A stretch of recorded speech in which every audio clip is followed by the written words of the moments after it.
বন্ধুরা, তো আজকে আমি আপনাদেরকে একটা নতুন জিনিস দেখাতে চলেছি। যারা গ্রাফিক ডিজাইনার রয়েছেন, অনেক সময় ডিজাইন করতে আপনাদের অনেক প্রবলেম হয়ে থাকে। তো আজকে আমি আপনাদের একদম ফ্রিতে প্রফেশনাল লেভেলের কিভাবে একটা টি শার্ট ডিজাইন করতে পারেন এবং কিভাবে ডিজাইনটা করবেন সম্পূর্ণ আইডিটা দিয়ে দেবো। তো যদি ভিডিওটি ভালো লেগে থাকে অবশ্যই লাইক কমেন্ট করে চ্যানেলটি সাবস্ক্রাইব করে রাখবেন। তো বেশি কথা না বলে চলেন শুরু করা যাক। তো আপনি এখান থেকে গুগল ক্রোমে চলে আসবেন। গুগল ক্রোমে আসার পরে দেখেন এখানে আমি চ্যাট জিপিটিকে ওপেন করে নেব। তো চ্যাট জিপিটিতে ক্লিক করে দিলাম এবং চ্যাট জিপিটি ওপেন হচ্ছে। তো চ্যাট জিপিটি আমার ওপেন হয়ে গেছে। এখান থেকে দেখেন আমি নিচে রয়েছে মেসেজ চ্যাট জিপিটি, যেখানে আপনি লিখে দিতে পারবেন। আপনি যেটা লিখে দেবেন তো সেইটা অনুযায়ী আপনাকে একটা ডিজাইনের আইডিয়া আপনাকে দিয়ে দেবে। তো আমি এখানে চ্যাট জিপিটিকে লিখে দিচ্ছি যে write me the T shirt design from. তো আমাকে চ্যাট জিপিটি কি প্রম লিখে দেয় এটা আমি একটু দেখতে চাচ্ছি। তো আমি এখান থেকে চ্যাট জিপিটিকে বলে দিলাম। তো এখানে চ্যাট জিপিটি আমাকে একটা প্রম লিখে দিচ্ছে, দেখেন।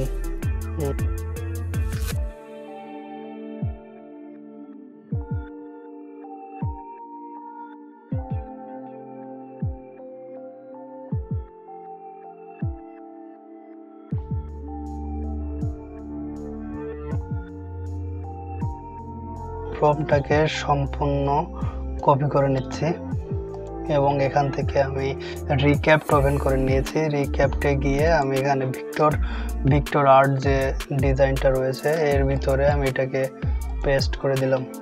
তো দেখেন এখানে আমার কি ডিজাইন তৈরি করে দেয় এটা আমরা দেখবো। এখান থেকে রিক্যাপ্ট করে দিচ্ছি। 15 সেকেন্ড সময় লাগবে আমাদের এই ডিজাইনটা তৈরি হতে। তো তত সময় আমরা একটু অপেক্ষা করি।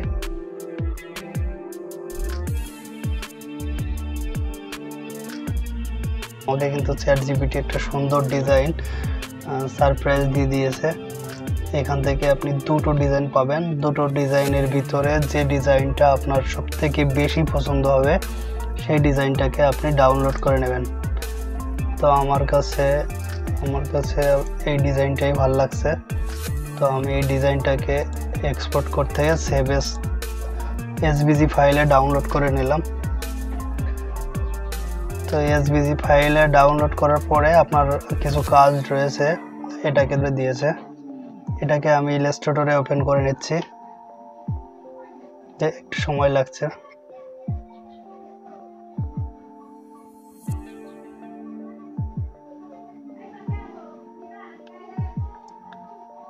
তো দেখেন বন্ধুরা, ডিজাইনটা কিন্তু আমার ইলাস্ট্রেটরে ওপেন হয়ে গেছে। এবার আপনার যে কাজটি করতে হবে এটাকে পিএনজি করে নিতে হবে। তো পিএনজি করার জন্য আমি সম্পূর্ণ ডিজাইনটাকে সিলেক্ট করে এখান থেকে একটু সরিয়ে নিচ্ছি এবং ব্যাকগ্রাউন্ডটাকে আলাদা করে দিচ্ছি। তো আলাদা করে দেওয়ার পরে দেখেন আমার ভিতরেও কিন্তু কিছু ব্যাকগ্রাউন্ড রয়ে গেছে, যেগুলো হচ্ছে রাস্টার হিসেবে আছে। এইগুলোকে আমার ডিলিট করে দিতে হবে। তো আমি সম্পূর্ণ ফাইলটাকে সিলেক্ট করে এখান থেকে শিফট এমএ চাপ দিচ্ছি। তো এখান থেকে দেখেন আমার এগুলো ডিলিট করার জন্য যে অপশন সেটা চলে আসছে। আপনি এখান থেকে শিফট বিল্ডার টুলে চাপ দিলে এখান থেকে চলে আসবে। তো আমি এখান থেকে এগুলো মাইনাস করে দিচ্ছি, অল্ট চেপে ধরে এগুলো মাইনাস করে দিচ্ছি।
তো আমি এটাকে যে রাস্টারগুলো ছিল সেটা ডিলিট করে দিয়েছি।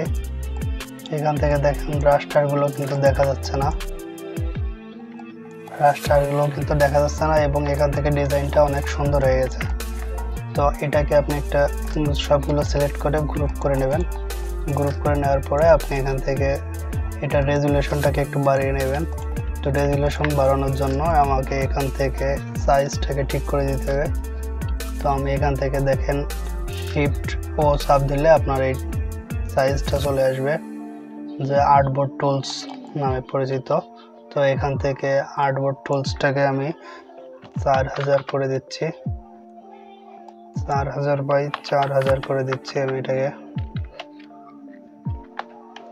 4000 করে দেওয়ার পরে আপনি এখান থেকে যে ডিজাইনটাকে রয়েছে এটাকে একটু বড় করে দেবেন, তাহলে এটার রেজুলেশন ঠিক হয়ে যাবে। তো আমি এখান থেকে এটাকে পিএনজি আকারে নেব, যেহেতু কন্ট্রোল অল্টার শিফট এস চাপ দিলে আপনার এখান থেকে সেভ আজ অপশনের যে এটা আছে এটাকে প্রিভিউ আকারে দেখতে পাবেন। তো এখানে প্রিভিউ দেখেন আমার এটা পিএনজি আকারে চলে আসছে এখানে। তো আমি এটাকে পিএনজি আকারে সেভ করে নিচ্ছি, এটাকে আমি ডেস্কটপে সেভ করে দিচ্ছি। ডেস্কটপে সেভ করে দিলাম পিএনজি আকারে। এখানে যে টাইটেলটা রয়েছে টাইটেলটাকে এই লাইনগুলো একটু উঠিয়ে দেবেন।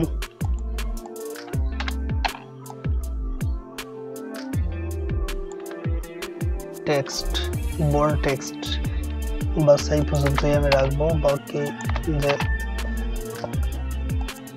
আন্ডারলাইনগুলো আছে এগুলোকে আমি উঠিয়ে দিচ্ছি,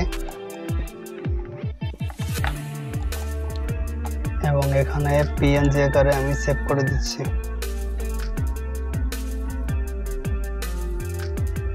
যেটা আমার পিএনজি আকারে সেভ হয়ে গেছে। এখন আপনি এটাকে যে কোনো মার্কেট প্লেসে আপলোড করে দিতে পারবেন এবং এখান থেকে সেল জেনারেট হবে। তো আপনি ভিডিওটি ভালো লেগে থাকলে অবশ্যই লাইক কমেন্ট করে জানিয়ে দেবেন।